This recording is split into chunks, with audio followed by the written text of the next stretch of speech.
Hello friends, आज एक important question होने वाला है कि हम ऑक्सीजन सांस लेते हैं या कार्बन डाइऑक्साइड लेते हैं या दोनों लेते हैं।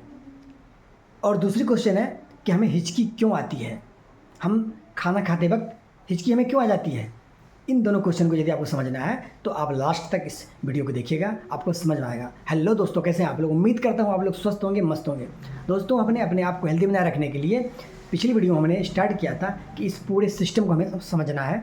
उस सिस्टम के दौरान हमने पहला पार्ट पढ़ा था हमने कि हमारा मस्कुलर सिस्टम के बाद आज हम जानकारी देने वाले हैं रेस्पिरेटरी सिस्टम के बारे में, श्वसन तंत्र के बारे में जानकारी देने वाले हैं। सांस लेने की जो प्रक्रिया है, जो हम सांस इनहेल करते हैं और एक्सहेल करते हैं, सांस लेना और छोड़ना, इस क्रिया को हम क्या कहते हैं? श्वसन कहते हैं। और इस श्वसन करने में जो जो पार्ट, जो जो ऑर्गन सपोर्ट करता है, इन सब को मिला करके एक तंत्र कहलाता है, जिसको हम श्वसन तंत्र कहते हैं। तो श्वसन की प्रक्रिया में क्या होता है? ऑक्सीकरण की क्रिया होती है, ऑक्सीडेशन की क्रिया होती है, जिसके फलस्वरूप क्या होता है? हमें एनर्जी और हमें हीट मिलता है, यानी कि हमें ऊर्जा और ऊष्मा मिलती है, और हमारे शरीर को ऊष्मा बनाए रखती है, यानी कि गर्म रखता है। जब तक हम जिंदा है ना, तब तक हमारा शरीर गर्म रहता है, दो कारण से, एक तो हमारा ऑक्सीजन से और दूसरा ब्लड सर्कुलेशन से। जब तक ये दोनों चल रहा है ना, तब तक हम जिंदा है। जिस दिन हम मर जाएंगे उस दिन हमारा ये ठंडा हो जाएगा शरीर। तो दोस्तों, आपने देखा इसमें दो प्रक्रिया, एक तो ऑक्सीकरण की क्रिया होती है, जिसके फलस्वरूप क्या है? ऊर्जा और ऊष्मा मिलती है। उसके साथ ही ये क्या है? श्वसन क्या है? एक कैटाबॉलिक क्रिया है, यानी कि कैटाबॉलिक मतलब तोड़ने का काम करता है, यानी कि शरीर के अंदर जाकर के एक प्रक्रिया होती है जिसमें कि टूटता है हमारा भोजन, ग्लूकोज, वो टूट करके हमारा एनर्जी देती है हमें, और हमें उससे हीट मिलती है, ऊर्जा मिलती है। तो इसी क्रम में आज हम पढ़ेंगे कि जैसे कि आप लोग बचपन में सुने होंगे कि हम सांस नाक से लेते हैं, कोई बोलता है ना हम तो मुँह से लेते हैं, कोई बोलता है दोनों से लेते हैं। तो आखिर कहाँ से लेते हैं सांस हम? हमारे सांस लेने का अंग क्या है? हमारे श्वसन का अंग क्या है? क्या ये नाक है, मुँह है? नहीं, ये नाक या मुँह कुछ नहीं है। दोनों मुख्य हमारा जो मेन है, हमारा क्या है? लंग्स है, हमारा फेफड़ा है। फेफड़ा से ही हम सांस लेते हैं, ये हमारा अंग है, ये हमारा ऑर्गन्स है। और ये क्या है? नाक, ये मार्ग है, श्वसन मार्ग है ये। तो श्वसन मार्ग कौन कौन से हैं उसको हम देखते हैं। श्वसन मार्ग सबसे पहले हमारा है नासा, ये छिद्र, नासा छिद्र जो है, इससे हम सांस लेते हैं। इसके अंदर जो हमारा हेयर होता है, बाल छोटे छोटे, वो क्या करता है? इस वायु में, इस हवा में जो भी धुलकन है, जो कि अनवांटेड चीज़ है, उसको ये क्या कहते हैं? फिल्टर कर देता है। फिल्टर करके फिर अंदर भेजता है नासा का पार्ट पे, यहाँ पे नासा का पार्ट, जहाँ की पहले से चिपचिपा पदार्थ रहता है, जिसको म्यूकस बोलते हैं। वो क्या करता है? जो इस हेयर से नहीं रुक पाया उसको वो चिपका लेता है, फिल्टर कर लेता है, फिर अंदर भेजता है हमारे इस ब्रेथ को, इस सांस को। जब अंदर जाता है, अंदर कहाँ पहुँचता है? ये पहुँचता है हमारा फायरिंग्स में, फायरिंग्स पहुँचता है, ग्रसनी में पहुँचता है। आकर के देखिएगा, दिखेगा आपको, वहाँ पहुँचता है फायरिंग्स में। फायरिंग्स के बाद पहुँचता है हमारा ये लैरिंग्स में। लैरिंग्स के बाद पहुँचता है ये ट्रेकिया में, और ट्रेकिया जिसको श्वास नली बोलते हैं, ट्रेकिया में पहुँचा। और ट्रेकिया के बाद पहुँचता है ये लंग्स में, फेफड़ा में। और फेफड़ा में भी एक पार्टिकुलर, एक अलग जगह होता है वायु कोष्ठक, जिसको अलवेली कहते हैं। अलवेली में पहुँचता है ये हवा, हमारा सांस। वहाँ पहुँच करके क्या करता है? वहाँ पहुँचता क्या क्या है पहले ये जानते हैं। तो दोस्तों, जो हमारा ये ब्रीथिंग की क्रिया है ना, अंदर लेना और छोड़ना, इसको समझते हैं पहले, फिर वहाँ से आगे चलेंगे हम। जो हम सांस लेते हैं, इसमें हम ऑक्सीजन लेते हैं, कार्बन डाइऑक्साइड लेते हैं, या और कुछ भी लेते हैं।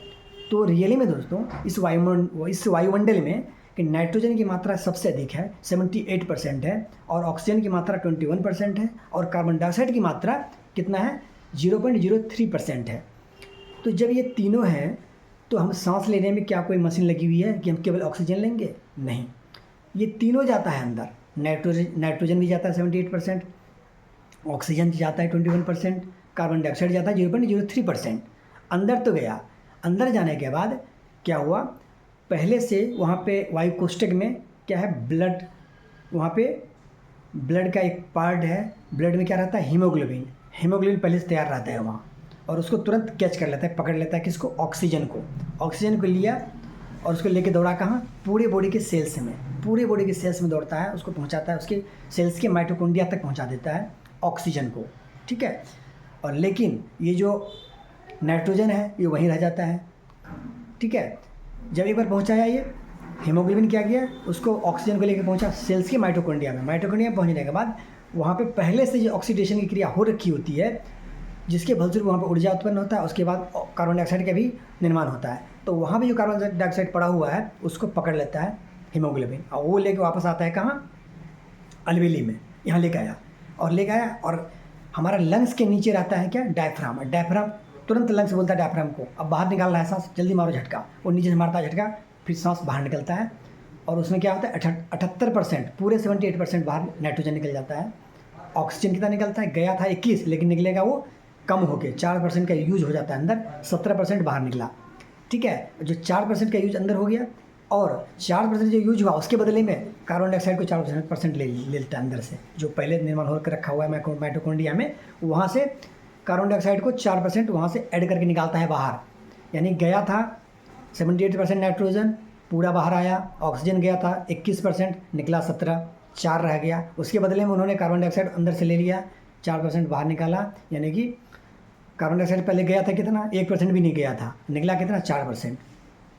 इस तरह से ये प्रक्रिया लगातार चलते रहता है बिना रुके। तो दोस्तों देखिए, समझिए कितना इम्पोर्टेंट चीज़ है ये प्रक्रिया अपने आप होता है, अपने आप होता है, हम करते नहीं, अपने आप ऑटोमेटिक होता है। आपको पता भी नहीं होता दिन भर में कितनी बार प्रक्रिया सेकेंडों में होती है, चलती रहती है प्रक्रिया, सांस लेना और छोड़ना, सांस लेना और छोड़ना, यहाँ से हीमोग्लोबिन ऑक्सीजन को ले जाना और कार्बन डाइऑक्साइड वापस लाना, फिर बाहर छोड़ना, ये प्रक्रिया चलती रहती है। इस तरह से हमको क्या मिलता है, एनर्जी मिलती रहता है, माइटोकॉन्ड्रिया बनाते रहती है वहाँ एनर्जी, वहाँ पे क्या होता है, कैटाबॉलिक प्रक्रिया चलती रहती है वहाँ पे, और उससे क्या हमारा ऊष्मा मिलती है, ऊर्जा मिलती है हमें, जो कि हमें अपने आप को काम करने के लिए हमें ताकत देती है, शरीर को, माइंड को, हर अंग को देती है। तो दोस्तों यहाँ एक क्वेश्चन और आया था कि हम खाना खाते वक्त हिचकी हमें क्यों आ जाती है, इसको समझते हैं। दोस्तों जब हम खाना खाते हैं ना, तो हमारे इस माउथ से होते हुए खाना खाने का और सांस लेने का जो है ना, ये रास्ता यहाँ पे जो फायरिंग्स है, फायरिंग्स एक ही है।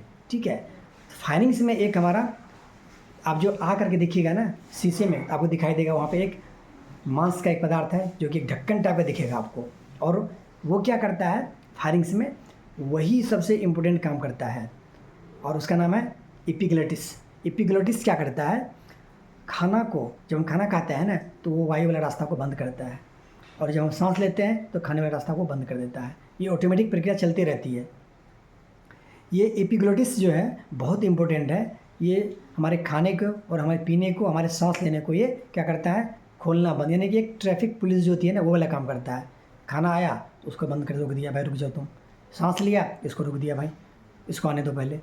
तो ये ट्रैफिक पुलिस की काम करती है।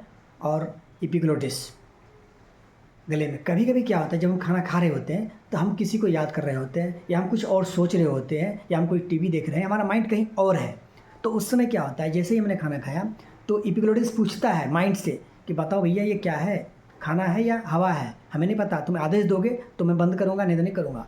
तो माइंड कभी कभी ना उसको बताने में देर कर देता है, जिसकी वजह से कभी कभी हमारे श्वास नली में खाने का कुछ पार्ट चला जाता है या पानी चला जाता है, जिसको हमें हिचकी आ जाती है, क्योंकि अंदर से फेफड़ा देखता है, लंग्स देखता है कि भाई ये हवा नहीं आ रहा है या कुछ और आ रहा है, तो अंदर से डायफ्राम को बोलता है मारो झटका, जल्दी बाहर निकालो उसको, ये हमें ख़राब करेगा, तो अंदर निकालता है। कभी कभी हमें नाक से भी निकल जाता है, जो भी खाएँ या चावल और भी चीज़ जो भी खाएँ निकल जाता है, नाक से भी, मुँह से भी निकल जाता है। जब हिचकी आती है तो हम सरक जाते हैं, जिसको बोलते हैं नॉर्मल भाषा में। तो ये हो जाती है प्रक्रिया, तो ये कभी कभी होता है। लेकिन दोस्तों आपको ये चीज़, आपको थैंक्स करना चाहिए गॉड का, भगवान का, अल्लाह का, जिन्होंने हमें अपने शरीर में इस पार्ट को बचपन से ही लगा के दिया, और जब तक हम जिंदा हैं तब तक इसका यूज करते हैं, और इसका हम लोग केयर नहीं करते हैं।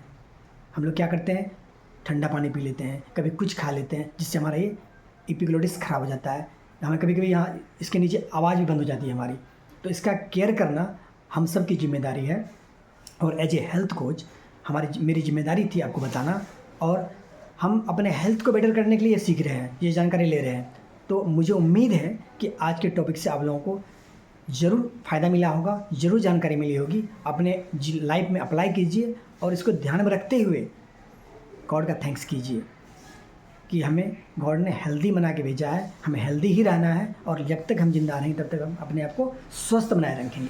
तो थैंक यू दोस्तों। जो पिछली वीडियो का लिंक है मैं उसमें डाल दूंगा, इस डिस्क्रिप्शन में आप देख लीजिएगा कि पहले हमने पहला पार्ट जो पढ़ा था मस्कुलर का था, और आज रेस्पिरेटरी सिस्टम का है। तो दोस्तों, तो उम्मीद करता हूँ आपको ज़रूर फ़ायदा मिला होगा, ज़रूर कुछ ना कुछ आप सीखे होंगे। तो यदि आपने सीखा है ज़रूर एक लाइक और एक सब्सक्राइब जरूर कर लीजिएगा। थैंक यू दोस्तों, थैंक यू सो मच।